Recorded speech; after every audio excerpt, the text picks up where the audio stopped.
Welcome to my YouTube channel. Today I'm going to be showing you what I'm sowing in February and how I sow it. So first of all, I've got some essential equipment out and materials. I've got my propagator, I've got some trays to put my seeds into, I've got some vermiculite, I've got a potting tray, I've got my core already soaked in water, and I've got some multi-purpose compost. I've also got a watering can with water, and I've got the seeds that I'm going to plant. So that's what I roughly need to get started. But the first thing I'm going to do is to mix up my compost mixture that I use. I use this every year. I went on a River Cottage organic course quite some years ago. They suggested it, I've done it ever since, and I get much better germination since I've used this compost mix, and also the way that I sow the seeds too. So I do 50-50 of multi-purpose and core. Now if you've not used core before, it comes in block form. See, a much bigger piece than that, but you soak it in water and then you use it basically. You can just use it on your own, but I find using a blend works really well. I will put a link in the description if you've never sourced it before, but you can get it from garden centres, Wilco, places like that. But if you're having trouble getting it, I will put a link in the description. It does often sell out quite quickly in some of the shops actually. So 50-50. I'm going to try and do enough for what I'm doing today. If it's not enough, I can always make a little bit more up. So that's 50-50. Then just mix it up with your fingers, like that. So it's all mixed together. If you've got any really lumpy bits that won't break up, take them out. And occasionally with multi-purpose you get the odd lumpy bits. So there we go. So that's it all mixed up evenly. So I'm just going to move that to the side. Take out any twiggy bits. Again, sometimes compost can be a little bit lumpy. So I use these seed trays. I've got a combination of ones that I've bought and I just keep reusing. And sometimes when I get seeds, if they stay all in one piece, I save them for the following year. So both of those are really useful sizes. You'll find this time of year, you know, there's lots and lots of things that you can be starting off, and I've actually got 2 propagators, but I very rarely use them. It's much better to start a few off at a time because it makes it more manageable to look after them. If you start too many off in one go, you'll find it hard to look after them. So just to start off a few, every time some germinate, start a few more off, and this time of year you really will start to, as soon as you get an empty space, you'll be getting something in that propagator to get it started. And if you've not got a proper heated propagator, it's well worth the investment. It really does improve germination. I couldn't imagine life without a heated propagator. So first of all, I'm going to be using one of the trays. So fill it until it's all domed. So really fill it up a lot, like that. So it's really over the top, not underneath. So you really want it right at the top. You sow the seeds right on the surface. So then you pat it down with, I use a block of wood, and then you just scrape the top off, like that, and then you sow your seeds. So let me get out my first pack of seeds and see what I've got. At this point it's much easier to take your gloves off, because trying to handle seeds with gloves on is impossible. So let me get my seeds. Now I'm not sure how much of this I'll get in today, but over the next couple of weeks I'm going to be starting off my Calabrese, I'm going to be starting off my leeks, I'm going to be starting off some Bright Lights chard, I'm going to be starting off some kale, and I'm going to be starting off some tomatoes. I've already started off my chilies and aubergines, so if you've not already done those, they're definitely one that you want to get started this month. But I did mine in January because I like to get a little bit ahead. But yeah, if you're going to do aubergines and chilies, if you've not done them, they're definitely one of the first things you need to be starting off in February, because they take so long to grow, and if you don't get them started early, they won't fruit by the time it gets to winter. So the first seeds I'm going to be starting off are my Calabrese. Now when I first used to sow seeds, I've got to be honest, I used to just open them up and just chuck them on. The problem I had with that is when you do that, as they grow, they can start to tangle with each other. It then makes separating them really difficult.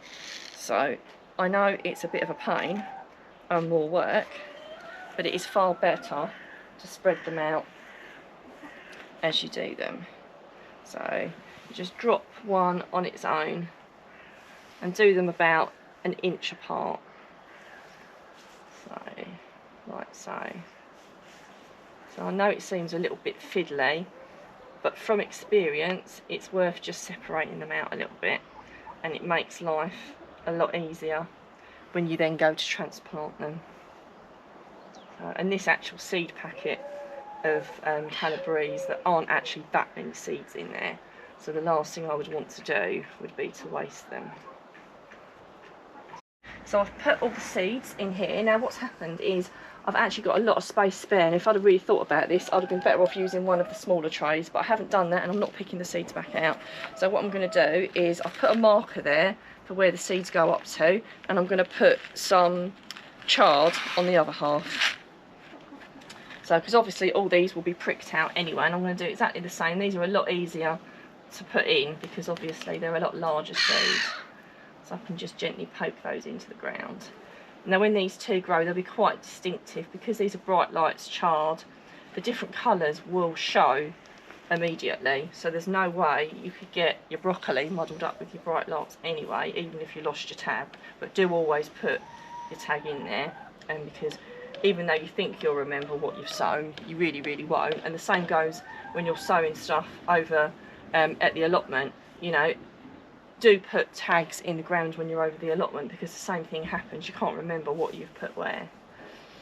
So there we go, almost done.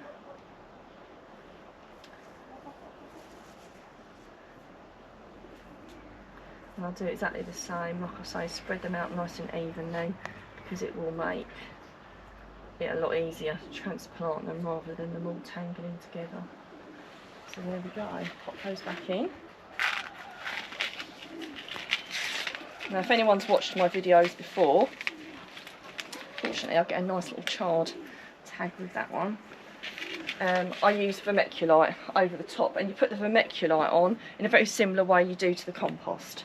So I'm just going to gently move my little tag up the end there, so I know where it's meant to go, so I don't get confused when I'm putting it back. I'll get my vermiculite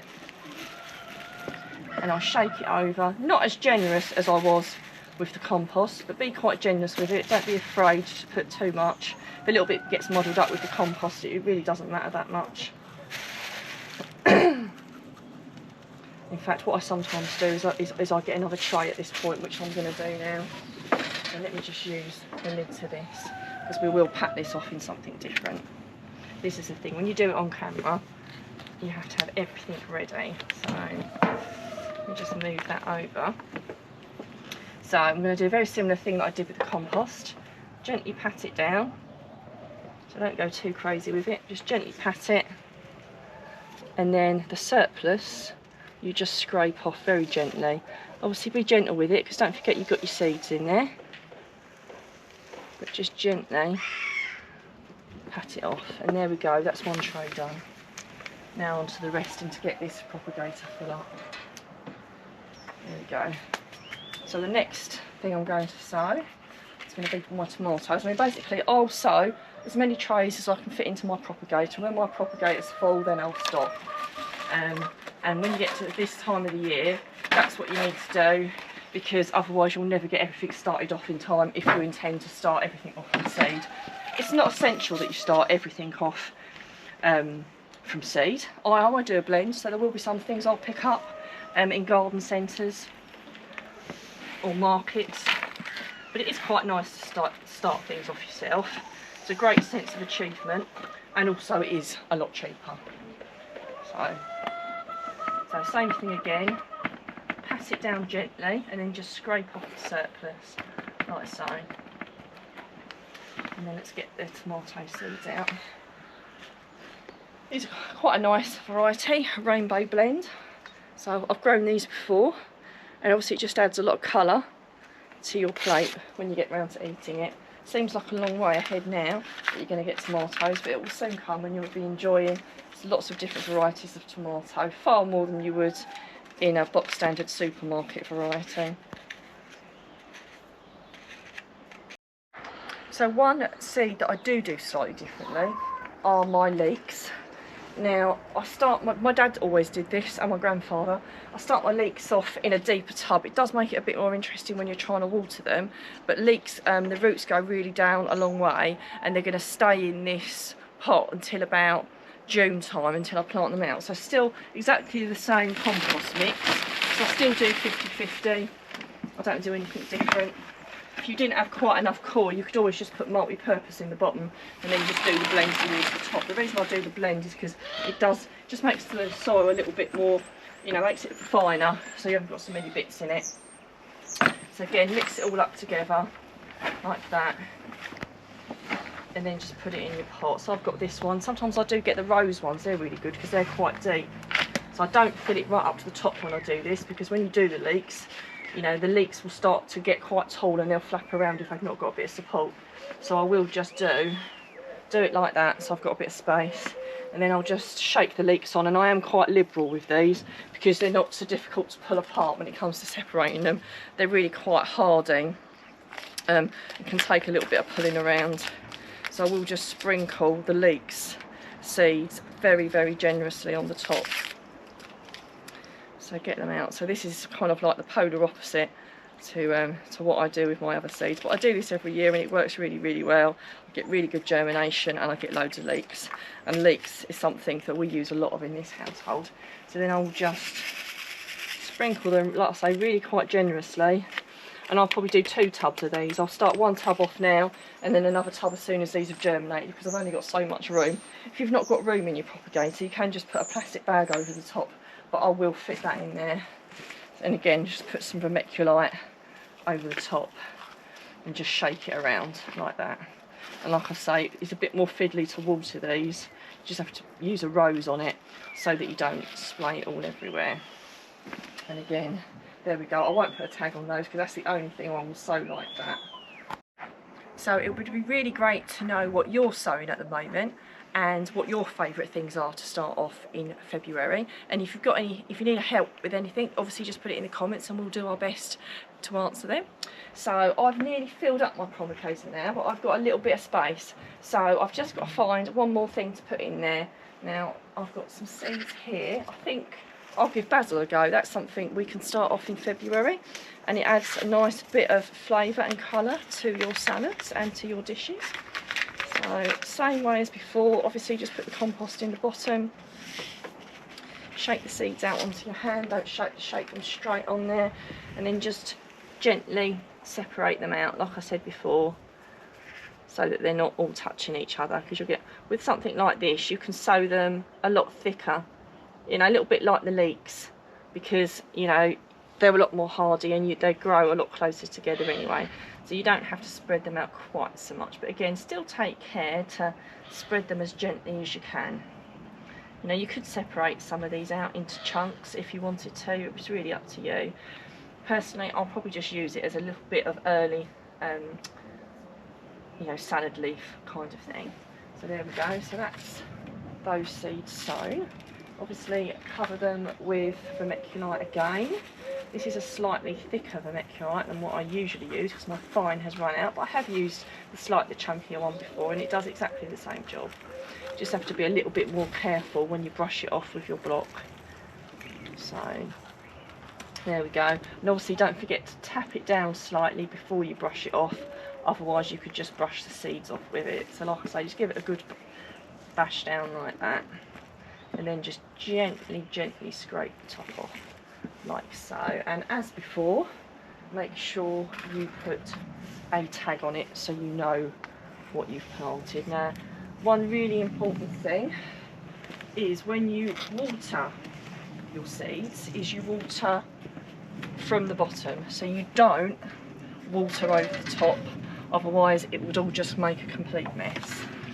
You get your watering can and you fill it up with water, and you actually put quite a lot in here and it seems like you're putting too much, but you'll have some matting like I've got which will soak a lot of it up, and the water will soak up through all these trays because you've got quite a lot of water to get soaked up.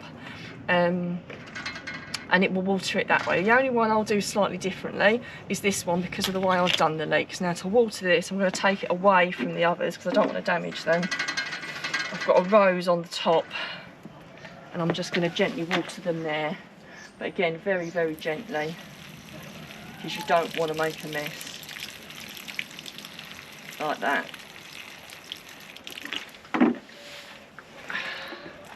And then I will take these indoors, put the propagator lid on, if I can grab that over there, and plug it into the electric, and I will check these every couple of days. I think, like I've said before, some things can germinate incredibly quickly. Now as soon as you see anything shooting through, I take that tray out of the propagator and then I put it in another tray on my windowsill, because if you leave them in there they'll just go all leggy and then they won't be any good. Now I really hope that this has helped you get started for February and you're going to be growing some awesome vegetables this year, and it'd be great to have some comments and some likes if you like what you're seeing.